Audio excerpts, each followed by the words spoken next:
Saudara-saudara yang kekasih di dalam Tuhan, ketika kita hidup di saat-saat terakhir, sejarah dunia ini akan berakhir. Bagi umat-umat Tuhan, kita akan mengalami suatu penggoncangan yang dahsyat, yang begitu hebat, yang justru terjadi di dalam gereja. Dan inilah yang harus kita antisipasi saat-saat ini, apalagi kita sudah tahu bahwa sesungguhnya kita sementara memasuki saat-saat di mana penggoncangan hebat itu yang ada di dalam gereja Tuhan sementara terjadi. Oleh karena itu, kita perlu melihat bagaimana atau apa saja yang dapat menggoncang kita keluar dari iman kita yang ada pada saat ini. Beberapa petunjuk firman Tuhan dan juga dalam tulisan Roh Nubuat boleh menjadi bagian kita pada saat ini. Yang pertama, kita perlu melihat bahwa penggoncangan di dalam gereja itu terjadi oleh karena masalah kebenaran firman Tuhan yang kita pelajari. Ketika kita mempelajari dari waktu ke waktu firman Tuhan, Alkitab dan juga dalam tulisan Roh Nubuat, mereka-mereka yang mempelajari firman Tuhan hanya sekedar saja tidak mengerti firman Tuhan itu. Tulisan Roh Nubuat katakan mereka ini akan tergoncang keluar ketika mereka cuma sekedar saja membaca sebagai formalitas di dalam kehidupan, tanpa pengertian yang sesungguhnya di dalam konteks dari firman Tuhan yang dipelajari.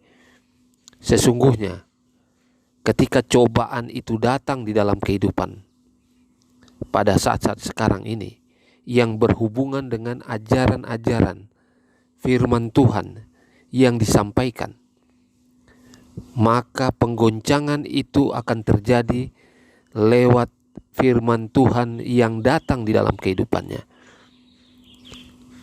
Tidak dimengerti dengan sepenuhnya firman Tuhan dapat menggoncang umat-umat Tuhan yang ada di dalam gereja. Di dalam komentar Roh Nubuat dalam Testimonies to Ministers halaman 112, sebagaimana iblis mencobai Yesus di padang gurun dengan menggunakan firman Tuhan yang keluar dari konteksnya, mencobai Yesus, demikianlah umat-umat Tuhan di zaman akhir ini, mereka yang memiliki pengertian yang sempit, yang kecil dalam mempelajari firman Tuhan keluar dari konteksnya, mereka ini dikatakan akan tergoncang keluar. Jadi firman Tuhan yang dipelajari tanpa pengertian yang benar dapat merusak iman dari umat-umat Tuhan. Artinya mereka lah yang akan tergoncang keluar ketika ujian, cobaan itu datang yang berhubungan dengan pelajaran-pelajaran firman Tuhan yang dipelajari untuk mereka praktekkan. Tetapi karena kurangnya pengertian yang sebenarnya dari firman Tuhan yang dipelajari, inilah yang akan menyesatkan mereka. Dan mereka ini pada saat mendapatkan ajaran-ajaran yang datang, bahkan di dalam mempraktekkan pelajarannya keluar dari yang sebenarnya, mereka akan tergoncang keluar. Inilah yang dikatakan oleh firman Tuhan dalam kutipan Roh Nubuat, penggoncangan yang pertama. Kemudian kita melihat umat-umat Tuhan dapat tergoncang keluar di dalam penggoncangan yang hebat saat ini ketika mereka menjalankan kehidupan yang penuh dengan kejahatan. Mereka melakukan dosa dosa yang diakui tidak menjadi masalah. Tetapi dikatakan di dalam Testimonis jilid 4 halaman 90 bahwa dosa rahasia, dosa kesayangan yang hanya saudara dan saya yang tahu dan juga Tuhan, itulah yang akan menggoncang saudara dan saya keluar dari kebenaran, dari iman yang ada saat ini. Kita perlu waspada karena saat-saat penggoncangan yang hebat berlangsung saat-saat ini. Maka dosa kesayangan, dosa yang hanya kita dan Tuhan yang tahu, itu yang akan menggoncang keluar saat-saat sekarang ini. Keluar dari iman yang kita miliki saat ini. Inilah penggoncangan yang kedua yang perlu kita ketahui dan kita antisipasi di dalam kehidupan kita sekarang ini. Penggoncangan yang ketiga yang kita perlu ketahui dan kita antisipasi adalah dalam masalah kesehatan, masalah pertarakan. Kita perlu menjaga selera kita. Kita perlu menjaga kesehatan kita, dalam arti kita perlu mereformasi kesehatan yang kita miliki. Tulisan Roh Nubuat mengkonfirmasi bahwa reformasi kesehatan adalah salah satu hal yang menjadi persyaratan apakah kita akan terus menuju kepada keselamatan, kehidupan yang kekal atau tidak. Di dalam menjalankan kehidupan kesehatan yang kita reformasi, kesehatan yang sebenarnya, maka Roh Nubuat mengatakan penghakiman di surga untuk menentukan umat-umat Tuhan, menentukan manusia, khususnya umat-umat Tuhan, selamat atau tidak, dimeteraikan atau tidak, adalah dalam bidang kesehatan, dalam reformasi kesehatan. Jadi reformasi kesehatan sangat menentukan saudara akan diselamatkan atau tidak nantinya, sesuai dengan pertumbuhan iman kita masing-masing yang berhubungan dengan kesehatan. Dan orang-orang yang tidak bertarak, yang tidak memiliki reformasi kesehatan yang sebenarnya, mereka akan tergoncang keluar, akan keluar dari kelompok yang akan diselamatkan dari umat-umat Tuhan saat ini. Hal yang berikut yang akan menggoncang saudara dan saya dalam penggoncangan hebat terakhir kita berada di atas dunia ini, khususnya yang ada di dalam gereja Tuhan, adalah masalah yang berhubungan dengan kehidupan kita yang berada di dunia ini. Keadaan kita yang sekularisme, keduniawian, ini akan menggoncang kita keluar dari iman, dari keselamatan yang ada sekarang ini. Ketika kita masih memiliki kompromi dengan hal-hal duniawi, di mana kita memegang hal-hal dunia tetapi memegang juga hal-hal rohani, sebenarnya kita mengarah kepada kebinasaan. Dan ketika kita masih memiliki kehidupan yang penuh dengan hal-hal duniawi yang diutamakan di dalam kehidupan kita, maka kita akan tergoncang keluar sebagai umat Tuhan yang mempertahankan iman kita, akan tergoncang keluar karena sekularisme yang dimiliki atau dijalankan di dalam kehidupan kita.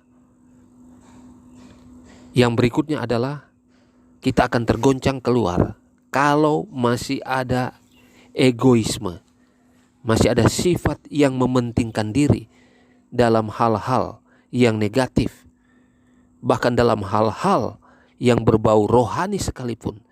Ketika keegoisan itu menjadi milik kita, kita jalankan terus dalam kehidupan kita, maka kita akan tergoncang keluar juga dari kebenaran, dari iman yang kita miliki saat ini.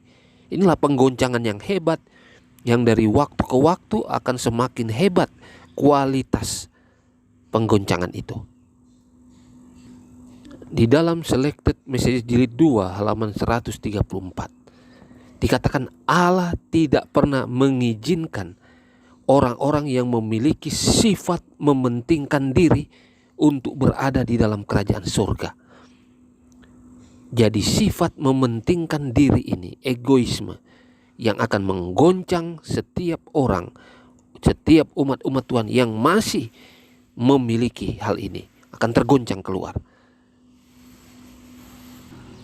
Karena di surga tidak ada orang yang memiliki sifat mementingkan diri. Di surga adalah tempat orang-orang, makhluk yang kudus, yang tidak egois, justru rela berkorban apapun untuk menyelamatkan sesama. Inilah yang harus kita perhatikan di dalam penggoncangan yang terjadi saat-saat sekarang ini. Kemudian kita lihat dalam Testimonis jilid yang pertama halaman 251. Penggoncangan yang terjadi di kalangan umat-umat Tuhan.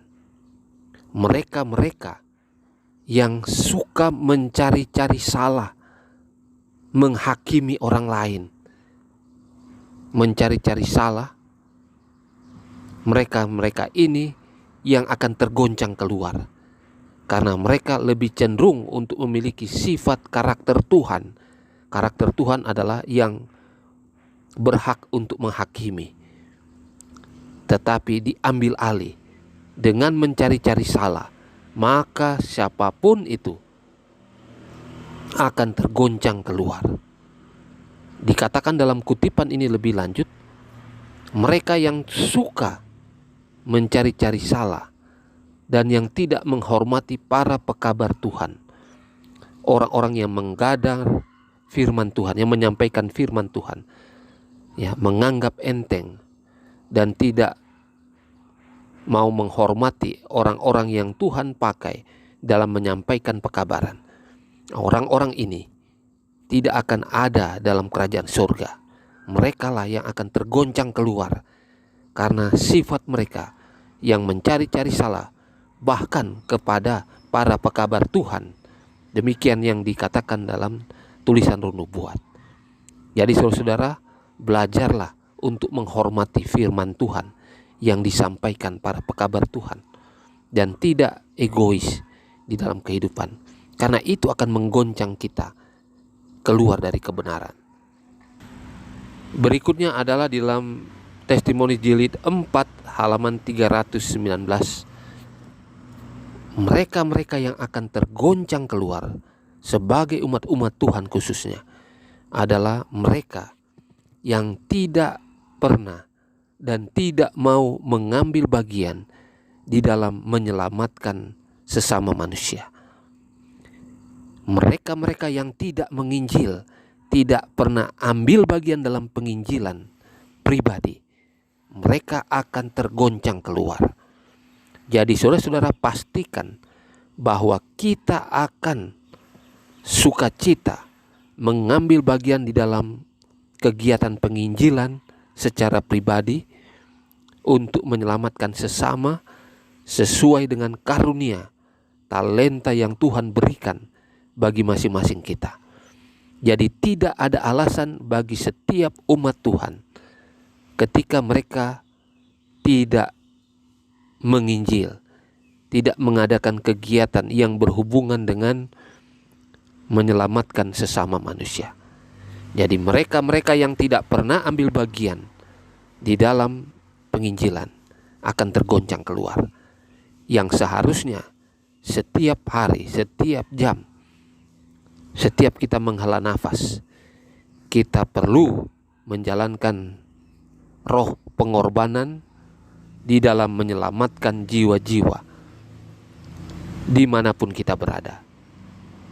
Mereka yang tidak terlibat di dalam penginjilan akan tergoncang keluar, tergoncang dari iman yang mereka miliki. Oleh karena itu, firman Tuhan mengajarkan kepada kita, ketika kita hidup di dalam proses pengudusan, setelah kita menerima Yesus sebagai juru selamat, ini namanya kita dibenarkan, saat kita menerima Yesus sebagai juru selamat lewat baptisan. Maka sejak saat itu kita memasuki tahapan yang dikatakan pengudusan atau penyucian. Nah, di dalam penyucian ini, ketika kita tidak menjalankan hal-hal sesuai dengan petunjuk Tuhan, firman-Nya, hukum-hukumnya, maka kita akan tergoncang keluar. Beberapa hal yang menggoncang iman kita, penggoncangan dahsyat sekarang ini, sebagaimana yang sudah kita ikuti tadi, itu harus menjadi bagian kita.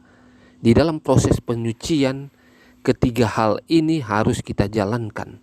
Ya, kita berdoa khusus setiap hari untuk diri kita pribadi, keluarga, orang lain. Dan itu dikatakan berdoa senantiasa dan harus dijalankan setiap hari, bersama dengan membaca firman Tuhan dan mengerti dengan sepenuhnya, sekaligus di dalam penginjilan pribadi kita. Tiga hal inilah yang harus kita miliki saat-saat sekarang ini. Sementara penghakiman di surga berlangsung, maka pengudusan, membuang dosa-dosa, penginjilan, nafas kehidupan kita rohani lewat berdoa senantiasa, itu harus dimiliki oleh kita saat ini. Dengan demikian, ketika kita menjalankan semuanya ini, maka kita akan didapatkan selalu benar dan siap selalu untuk diselamatkan. Ketika pintu kasihan tertutup sewaktu-waktu, secara pribadi ataupun secara global, maka kita akan sudah siap dimeteraikan untuk diselamatkan. Inilah kabaran firman Tuhan yang boleh menjadi bagian kita. Tuhan Yesus memberkati kita. Amin.